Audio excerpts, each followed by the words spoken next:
রাজধানীর জিকাতলা এলাকা থেকে এনসিপি নেত্রী জান্নাত আরা রুমির ঝুলন্ত মরদেহ উদ্ধার করেছে পুলিশ। তিনি জাতীয় নাগরিক পার্টি ঢাকা মহানগর দক্ষিণ সমন্বয় কমিটির যুগ্ম সমন্বয়কারী ছিলেন। বৃহস্পতিবার সকালে জিকাতলা পুরাতন কাঁচাবাজার রোড এলাকায় অবস্থিত জান্নাতি ছাত্রী হোস্টেলের ৫ম তলা থেকে তার মরদেহ উদ্ধার করা হয়। পরে ময়নাতদন্তের জন্য ঢাকা মেডিকেল কলেজ হাসপাতালের মর্গে পাঠানো হয়। বিষয়টি নিশ্চিত করে হাজারীবাগ থানার ভারপ্রাপ্ত কর্মকর্তা হাফিজুর রহমান জানান, এটি আত্মহত্যা নাকি হত্যাকাণ্ড তা খতিয়ে দেখা হচ্ছে। রুমি পারিবারিকভাবে মানসিক চাপে ছিলেন বলে প্রাথমিকভাবে জানিয়েছে পুলিশ।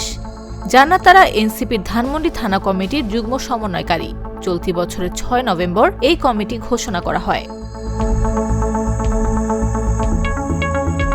এই ঘটনায় নিজের প্রতিক্রিয়া জানিয়েছেন দলটির যুগ্ম সদস্য সচিব হাফেজ তারেক রেজা।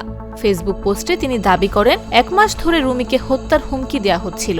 এটা আত্মহত্যা না হয়ে সরাসরি খুনও হতে পারে বলে দাবি করেন তিনি।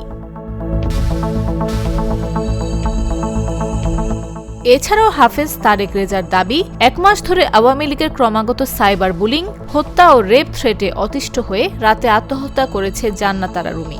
রুমির সঙ্গে শেষ কথোপকথনের কিছু স্ক্রিনশট শেয়ার করেন তিনি, যেখানে রুমি লিখেছিলেন, আমার জন্য অপেক্ষা করছে মৃত্যু।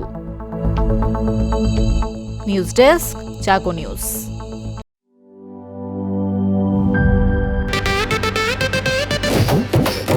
একটা ড্রিঙ্কও আমারে দিবা?